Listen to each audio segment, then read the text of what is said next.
এক্সেলে আপনি কাজ শুরু করতে গেলে সবার প্রথমে আপনাকে যেটা জানতে হবে সেটা হলো যে এক্সেলটা আসলে কি জিনিস এবং এটা দিয়ে আপনি অ্যাকচুয়ালি কি কাজ করতে পারবেন। এই ইম্পর্টেন্ট কোয়েশ্চেনটার অ্যান্সার আমি এই লেসনে আমি আপনাদেরকে দিব।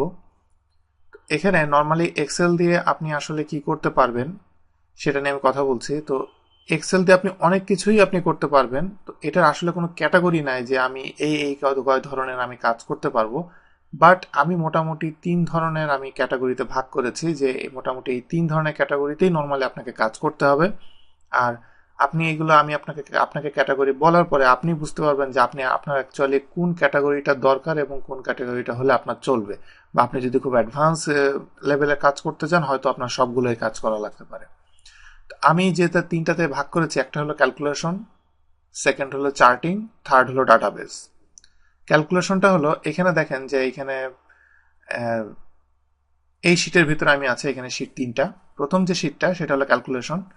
ক্যালকুলেশন শীটের ভিতরে এখানে অনেক কিছু ক্যালকুলেশন এখানে দেখা যাচ্ছে, বাট এটা অনেক স্ট্রেট ফরওয়ার্ড এবং অনেক সিম্পল ক্যালকুলেশন। এখানে আমি এটার উপরে যদি ধরি তাহলে দেখেন যে এখানে জাস্ট একটা সাম করা হয়েছে, বাট আপনাকে এখন সবকিছুই সামনে আসবে যে কিভাবে কি কি করা হয়। আমি আপনাকে জাস্ট এখন বলছি যে কি কি করা যাচ্ছে এক্সেলে। তো এখানে আপনি জাস্ট এখানে সিম্পল সিম্পল যেসব ক্যালকুলেশনগুলো আছে সেগুলো থেকে শুরু করে আপনি একেবারে কমপ্লেক্স, ইভেন আপনি যে কোনো ধরনের ফাংশন যদি ইউজ করতে চান সবই এখানে আপনি ইউজ করতে পারবেন। আর এটার আরেকটা ব্যাপার হলো এক্সেল আপনাকে অবশ্যই ক্যালকুলেশন কিভাবে করতে হয় সেটা আপনাকে শেখাবে না। সেটাকে সেই বেসিক নলেজটা অবশ্যই আপনার থাকতে হবে। এক্সেল যেটা করবে যে আপনি কমপ্লেক্স ক্যালকুলেশন গুলা বা সিম্পল ক্যালকুলেশন যেগুলো আপনি করতে চান কত অর্গানাইজ ভাবে আপনি করতে পারবেন সেটা করতে গেলে সে আপনাকে হেল্প করবে।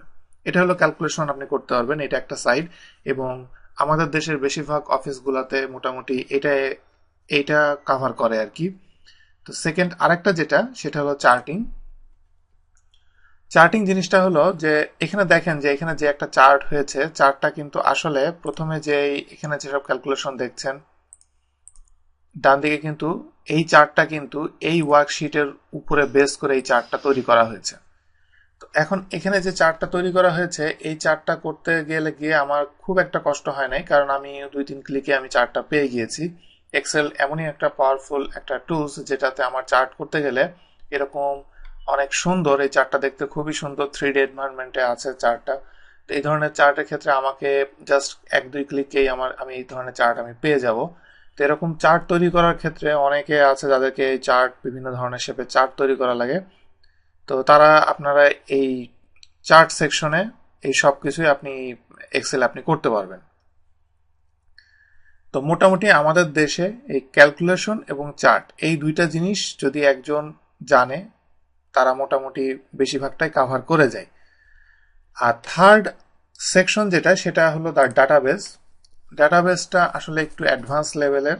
যারা মোটামুটি এক্সেলের ডাটাবেস করে ইউজ করতে চায় তাদের জন্য আসলে এই কোর্সটা। এবং এই যে ডাটাবেজের উপরে যে কোর্সগুলা এইগুলো সামনে আসবে, এটা হলো এক্সেল এসেনশিয়াল ট্রেনিং, যেহেতু এখানে সবই বেসিক জিনিস দেখানো হবে। এবং সামনে এটার পরে নেক্সট যেসব কোর্সগুলো রিলিজ হবে এক্সেল 2010-এর, ওইখানে অবশ্যই আপনারা এই জিনিসগুলো আপনি পাবেন। তো ডাটাবেসটা হলো যে আপনি আপনার বিভিন্ন 1000 বা 1 লাখ বা 2 লাখ 10 লাখ আপনার ডাটা আছে, এই ডাটাগুলোকে আপনি ওখান থেকে স্পেসিফিক কিছু ডাটা নিতে চান, ফিল্টার করতে চান। বিভিন্ন ধরনের ক্যালকুলেশন আছে, বিভিন্ন ফাংশন ইউজ করে এক ওয়ার্কশিটের সাথে আরেক ওয়ার্কশিটের কম্বিনেশন করে এইভাবে যত কমপ্লেক্স ধরনের কাজ আছে সবগুলো আপনি ডাটাবেস তৈরি করে, এক্সেলের ভিতরে ডাটাবেস তৈরি করে এটা আপনি করতে পারবেন এক্সেলের হেল্পে। তো মোটামুটি এই 3টা ক্যাটাগরিতে আপনাকে কাজ করতে হবে। এই 3টা ক্যাটাগরিতে কাজ করতে গেলে প্রথমে আমি আপনাদেরকে ক্যালকুলেশন এবং তারপরে চার্ট এবং তারপরে ডাটাবেস আমি সবগুলো নিয়ে কম বেশি কথা বলবো, বাট আমি ফোকাস করব যেটার উপরে সেটা হলো একদম বেসিক যেই ফাংশনগুলা বা বেসিক ক্যালকুলেশনগুলা এবং বেসিক চার্টিংগুলা, এগুলো নিয়ে আমি আপনাদের সাথে ফোকাস করব।